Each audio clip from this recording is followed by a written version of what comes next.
ലൈഫിൽ ഞാൻ നേരിട്ട് കണ്ട ബിഗ്ഗസ്റ്റ് ഇൻസ്പയറിംഗ് സ്റ്റോറി നിങ്ങളോട് പറയാം. അത് വേറെ ആരുടെയും കഥയല്ല, എൻ്റെ അമ്മയുടെ കഥ. കാര്യം അമ്മ ഇപ്പോൾ ഒരു സ്കൂൾ ടീച്ചറാണ്. പക്ഷെ അധികം ആർക്കും അമ്മയെ പറ്റി അറിയാത്ത ഒരു ബാക്ക് സ്റ്റോറി ഉണ്ട്. ഞാൻ 7th പഠിക്കുമ്പോഴാണ് അമ്മ 10ാം ക്ലാസ് പരീക്ഷ എഴുതി പാസ്സാവുന്നത് തന്നെ.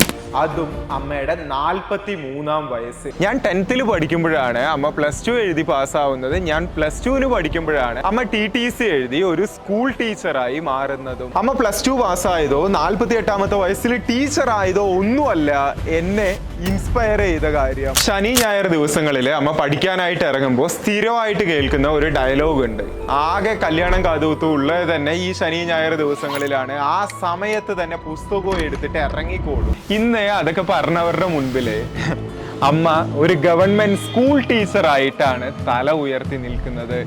പഠിക്കുക എന്നുള്ളതൊക്കെ എല്ലാവരും ചെയ്യുന്ന കാര്യം തന്നെയാണ്. പക്ഷെ 18ാമത്തെ വയസ്സിൽ പഠിത്തം നിർത്തി ഒരു പ്രോത്സാഹനവും ഇല്ലാതെ കളിയാക്കലും അപമാനവും മാത്രം ചുറ്റും നിന്ന സമയത്തും 43ാം വയസ്സിലും അതേ പുസ്തകവും പേനയും തിരിച്ചെടുക്കാനെടുത്ത ആ തീരുമാനമാണ് എന്നെ ഇൻസ്പയർ ചെയ്തത്.